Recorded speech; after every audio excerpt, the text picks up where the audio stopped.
Hey everyone, before we get into today's episode, I just wanted to let you know that my candle company, Nox Investa, has just released 3 new scents for the season. The first one up is Casper, which is named after my sweet bean and delightful dog, Casper, obviously. While it's sweet, it features a lot of honey, cream, and spun sugar notes. The fragrance doesn't overwhelm your nose either. It somehow remains light and fluffy, just like Casper clouds. The next candle is called Sorrento, and this one is inspired by the time where I used to live in Italy for a while. It is a super breezy, citrusy, airy scent. And we even managed to somehow get in leafy notes with like some herbs and tomato in there too to really just bring this smell into a full immersive cycle. It's weird to explain, but you can kind of feel like the fuzziness of a tomato vine in the scent, but yet it all still works. It is really, really special. And the last scent that we're bringing in this new collection is called Empyrean. With this fragrance, you're going to start with fresh ginger blossoms and you're quickly carried into heavier notes of frankincense and cannabis. This scent is very mysterious and it's a little difficult to describe. It's smoky, lightly floral, but very deep and rich, and I just love the ginger blossom right on top. It just really adds something. So if you'd like to check out these candles or anything else from the line, make sure you go to noxvesta.com or click the links in the description box. The glitz, the glamour. All the things that sparkle and shine just at your fingertips. Jewelry MLMs are a unique part of the direct market ecosystem. You see the typical seller presenting you with a box, a present, and a part of the fun is opening it up. Soon, your eyes light up, and it'll be far too late before you find out why some things are best left closed. Hello, and welcome to another episode of Multi-Level Mondays. I'm the iilluminaughtii. And, the more I research and talk about direct marketing and these pyramid-type formulas, the more I'm surprised with what people are willing to shill for. Today, we're going to take a look at jewelry companies in particular. These companies being MLMs, so I have my normal questions about whether they're legitimate, ethical, you know the deal. The jewelry MLM industry has a different place in this conversation as opposed to makeup or health-based companies. The product in question has a potential to appreciate or depreciate in value. It allows for distributors and representatives to make a different type of sales pitch. You often hear this certain piece of jewelry 100% gold or guaranteed to rise in value or, something fancy like that. But when push comes to shove, they're still MLMs, and MLMs push a lot of things under the carpet. So let's take a look at what they're hiding.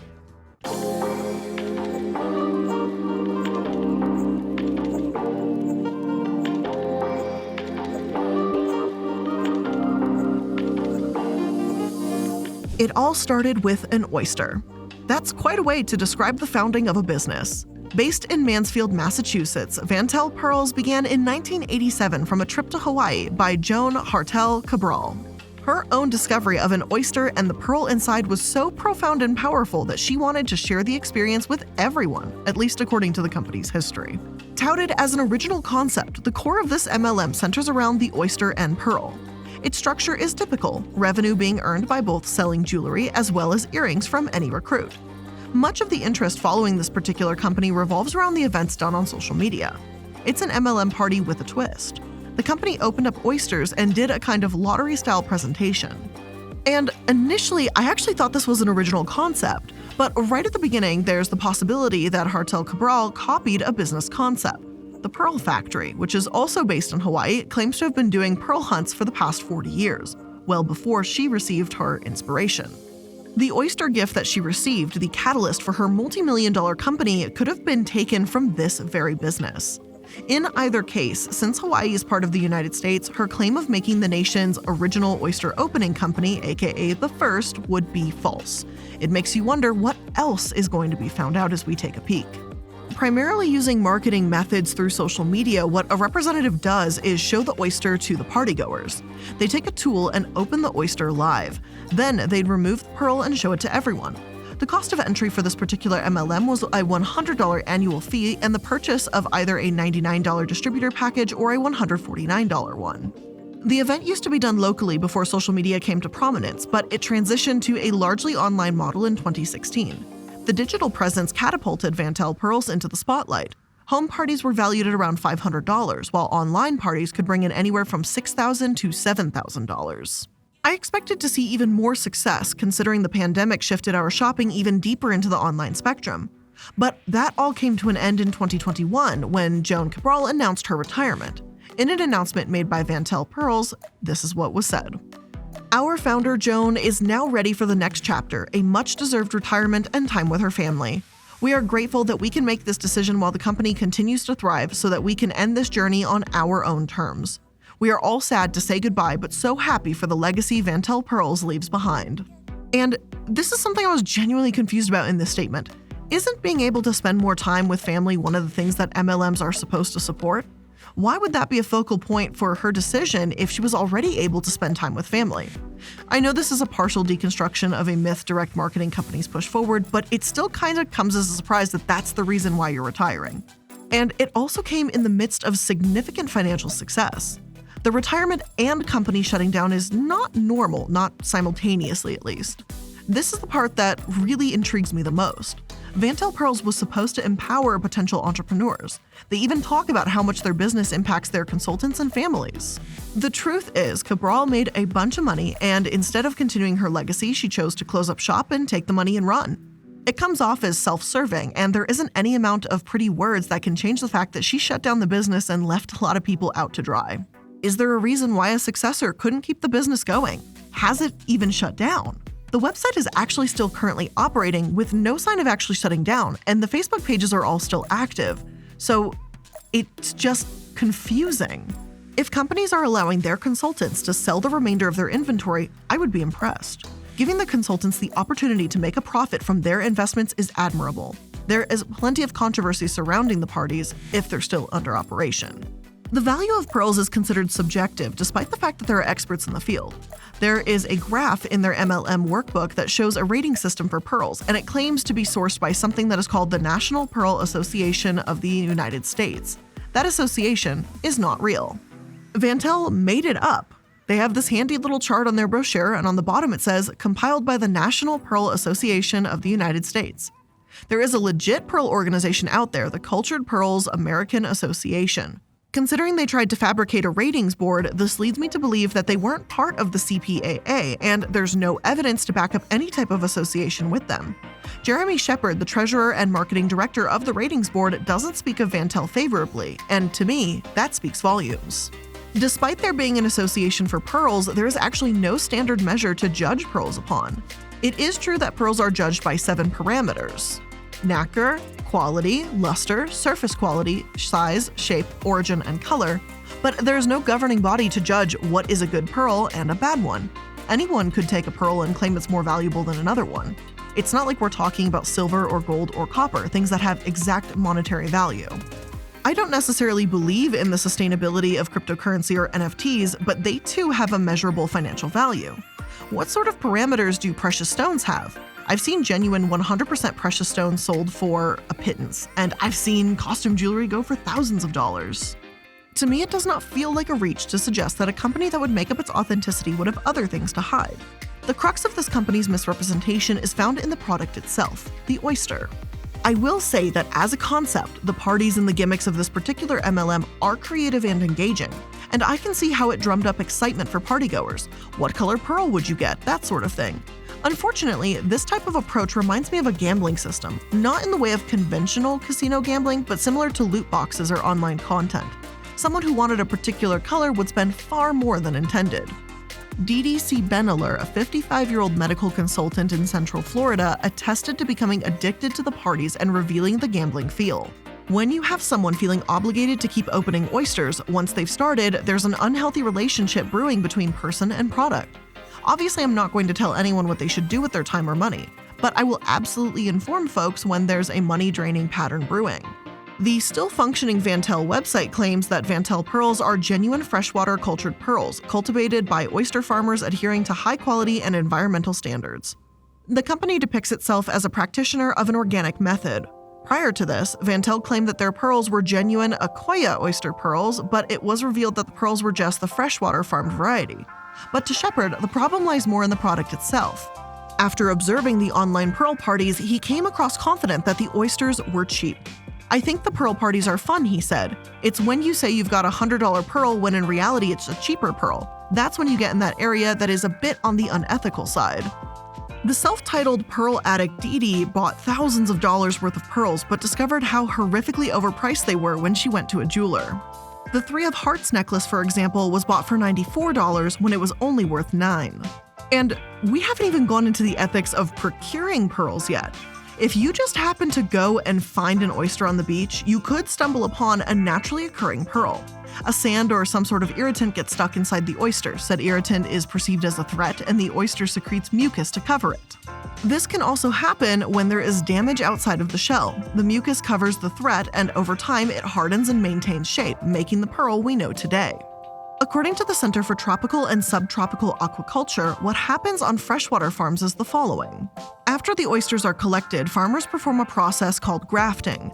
The seeding technician will look for a donor animal from which to take the mantle tissue graft. The mantle tissue of the donor animal determines the color and quality of the cultured pearl, so care should be taken to use only pearl oysters with the most beautiful nacre for this. The donor is then killed and the mantle tissue removed. There are conflicting sources of whether the impregnated oyster dies during the process. Some say that 1/3 of oysters survive, while others claim that most freshwater oysters survive. With various types of reputable sources on both sides, I'm not comfortable making an assertion one way or the other. However, for the creature that's killed simply to artificially foster a pearl, the ones that are killed and scraped for pearl material, the muscles being used and discarded, that bothers me a bit. Not only is the value of the company in question, but so are many parts of its ethical ecosystem. Its inception is under question, the method in which they get the pearls, the gambling culture generated. There are so many reasons why the company earned drastic profit. They're also one of the reasons I would suggest avoiding these types of distributors. But pearls aren't the only thing that should be of concern. There are more jewelry companies that warrant some caution, as well as education.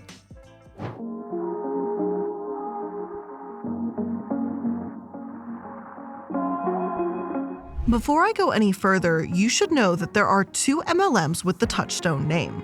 There's Touchstone, which is a CBD-based direct marketing company, then there's Touchstone Crystal, one of the subjects of today's episode.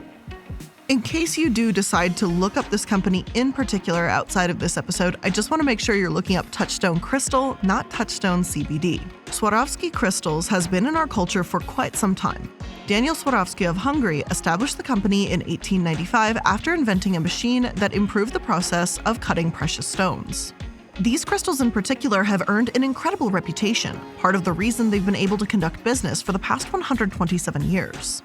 There are 3 primary reasons why this glass crystal is so expensive. 1.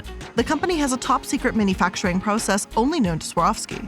2. Related to the process, the crystals made by Swarovski are supposed to be a higher refraction rating than pure gems like diamonds. And 3. The cut of these crystals are extremely unique and recognizable. The Aurora Borealis effect developed with Christian Dior in the 1950s gave crystals a mesmerizing opalescent finish, and the fashion world knew creative possibilities. They've held prominent spots in film as well as entertainment, being featured in classic films like Breakfast at Tiffany's and Diamonds Are a Girl's Best Friend. They were worn by Marilyn Monroe in her 1962 Happy Birthday performance for President John F. Kennedy. There are also crystals like these in telescopes, kaleidoscopes, and a number of important tools. In 1977, Swarovski entered the United States, and the years following were filled with highly expensive purchases. Going to the official website store page, you aren't going to find many things less than $100. Of course, the concept of expensive and affordable are subjective depending on how much an individual earns, but I believe their price range is still something noteworthy. That's all to say that this company has a long history and traditionally a high value rating. Being a subsidiary of Swarovski, Touchstone benefits from being linked to their parent company.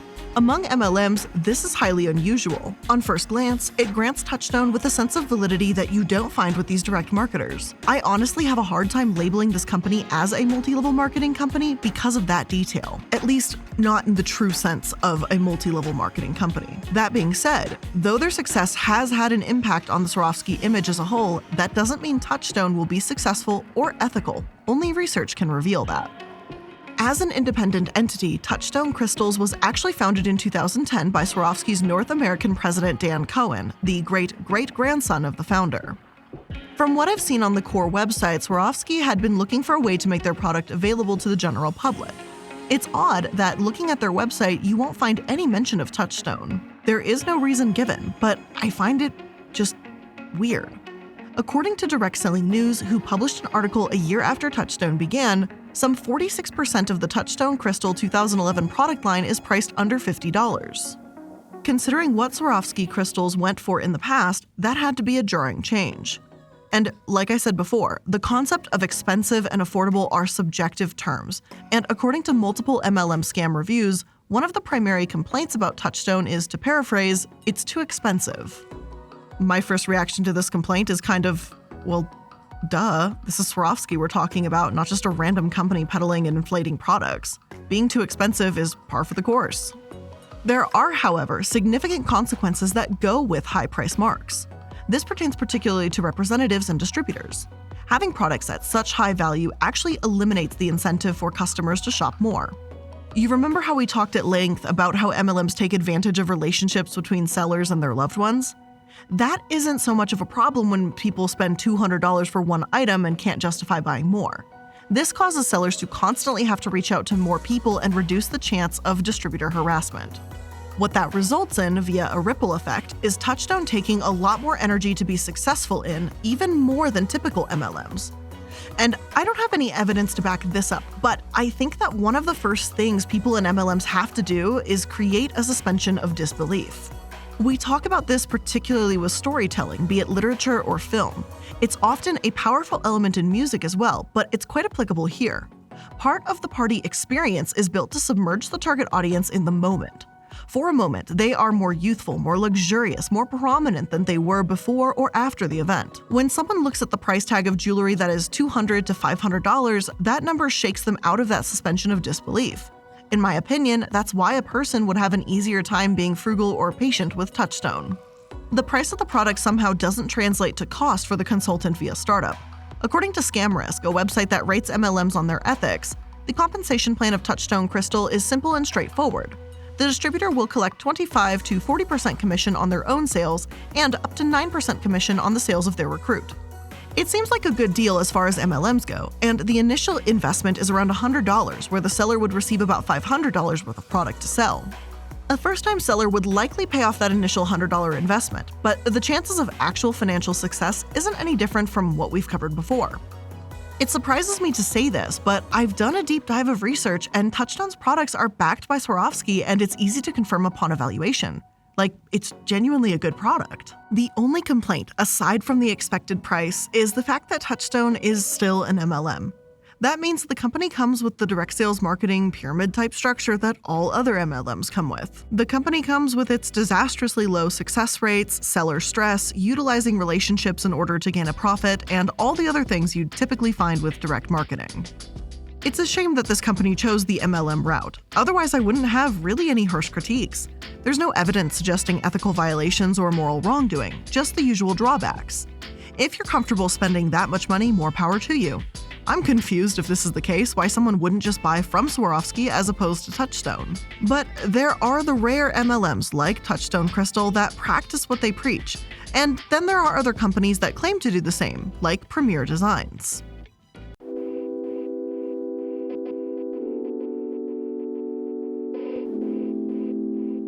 It was the year 1985 in Texas where Joan and Andy Horner founded Premier Designs. Based on biblical principles, they first envisioned it as an opportunity for single moms to stay home, as well as a way to support ministries around the world and the US.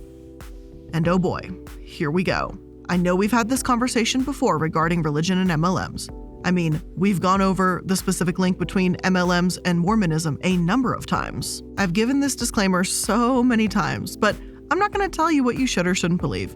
I haven't ever gotten into the history of Premier Designs, and I'm ready to let loose about using faith to earn a profit. Nevertheless, as of this episode, the company closed its doors on New Year's Eve 2020. Despite it being a COVID-19 business casualty, I wanted to investigate what actually happened here. PD sold Christian-themed costume jewelry, necklaces, rings, bracelets, the works. The first thing that jumped out to me was the price of entry for jewelers, which is their term for distributors.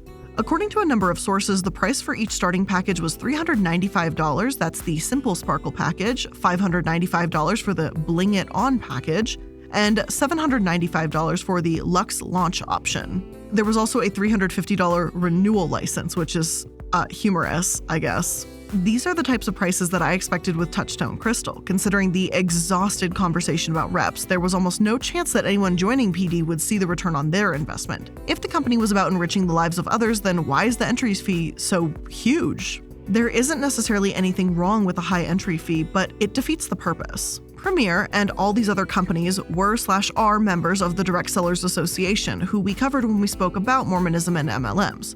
The DSA has a number of requirements that their members are expected to adhere to. Part of that involves telling recruits 3 things: the cost required to work in the business, the average earning amount for jewelers, and whether they would take back excess inventory and refund the jeweler. PD, however, did not adhere to these standards despite being members of the DSA. And I can't help but wonder why they would reportedly omit this required information from their website, but I imagine if people knew how much they earned after spending anywhere from $400 to $1,200 if they stayed a full year, they wouldn't join. And again, they profess selling jewelry to be a secondary objective. Their first was to serve the people around them. After raking in that much money from each individual, you really don't have to sell anything. Doing a bit of digging, they did introduce a $45 package and a $95 annual package just before they went out of business, but I suspect that was too little too late. On top of the high cost of entry to even get in on this, they also offered a credit card, just in case you're having trouble with the cost. While the first 6 months of the card are interest-free, the interest rate then jumps up to a whopping 29.24% after that. That type of credit card deal is just excessive and unnecessary. PD's compensation package is 50%, but considering the cost of entry, I find it underwhelming. There is also a tithing-based compensation system for the downline. And honestly, it would have been nice if they adopted the tithing principle to the initial cost instead of the compensation. Now, I'm not going to be able to verify this next part because, as opposed to Vantel, when Premier Designs went out of business, they actually shut everything down around them. There's no website, no links that are going to active content, nothing. But it did appear that this company didn't actually list itself as an MLM or direct marketing company. The investigator behind the analysis said it was understandable because of MLM's terrible reputation. The more I look at research sources, I notice a recurring factor. There are important pieces of information that are always missing. When looking at their donation history, there isn't much evidence of charity as they claim. They claim to provide financial ministry around the world. According to another scam researcher, however, an online search revealed evidence of only 2 ministries supported by the company in the past 34 years. These are Infinity Bible Church in the Bronx and a ministry at Louisiana State Penitentiary at Angola.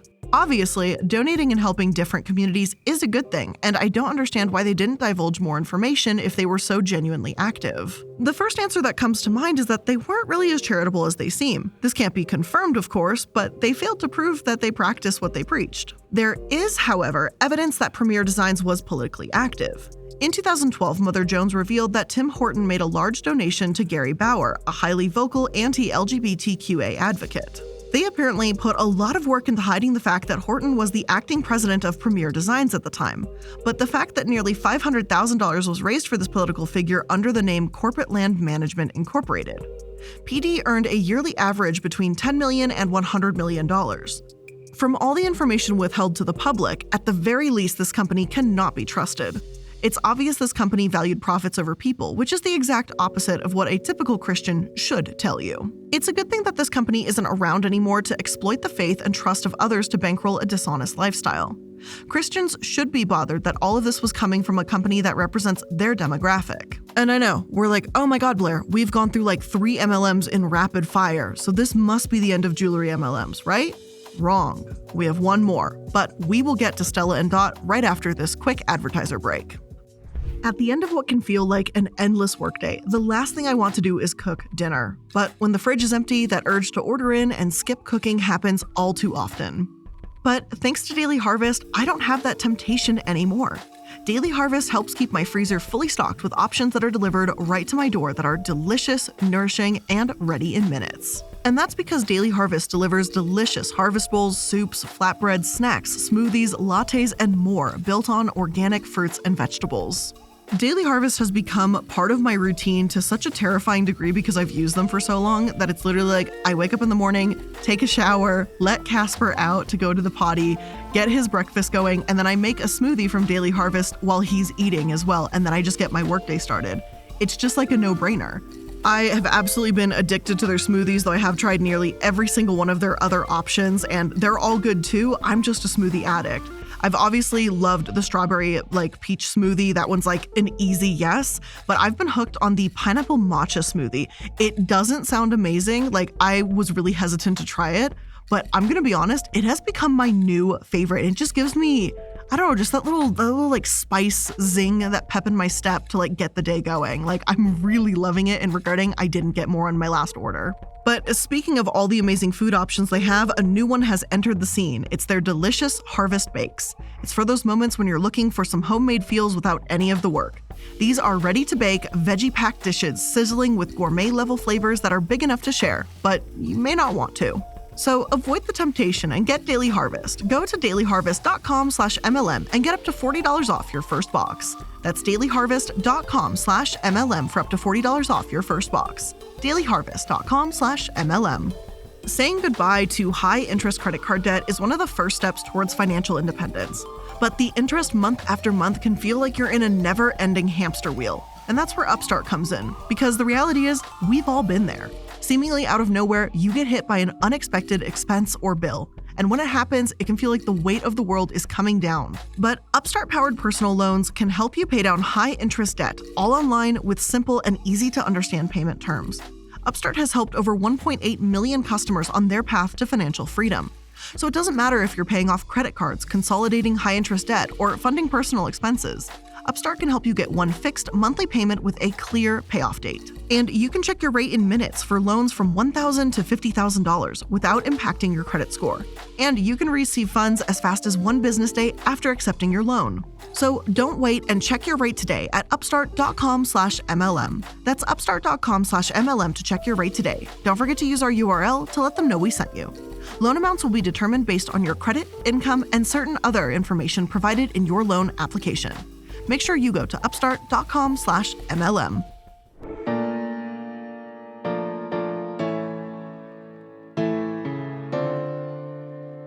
According to their history page, Stella and Dot was founded by Jessica Heron and Blythe Harris in 2007 and named for their grandmothers. By the time the company was founded, Heron was already well-versed in do-it-yourself jewelry kits. She started doing trunk shows 4 years before. I imagine for her it was a natural transition. Between the years 2007 and 2010, the business earned $100 million in sales. Stella and Dot are also currently still in business, so we'll see if this is another company to actually watch out for. The first thing that really jumps out to me is that they aren't discreet about targeting women, at all. Their mission statement is to empower women and make their own choices, run their own businesses, and live life on their own terms.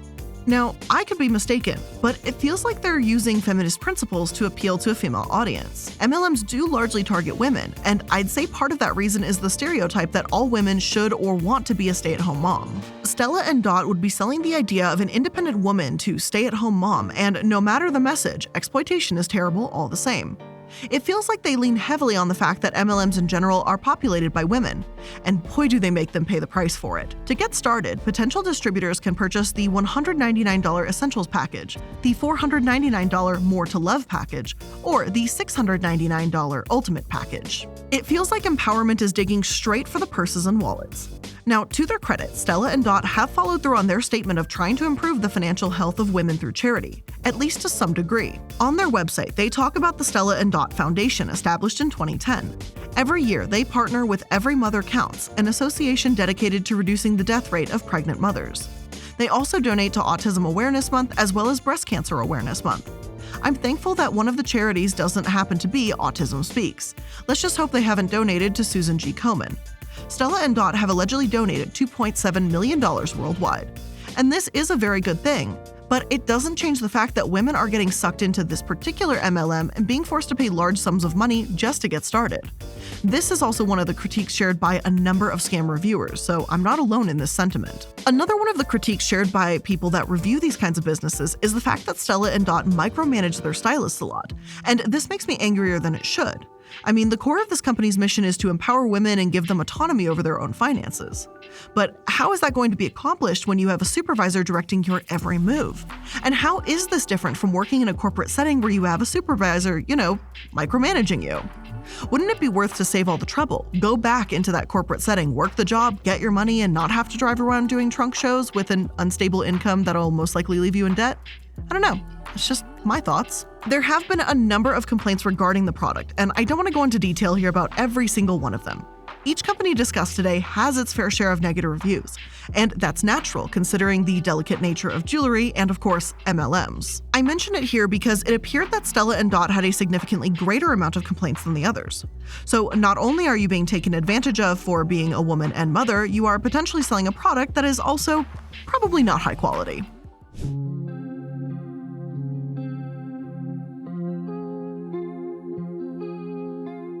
With a few exceptions, there is a recurring theme with MLMs. They pitch their mission and purpose to be intrinsic. They want to bring a positive presence in their faith. They want to empower women worldwide.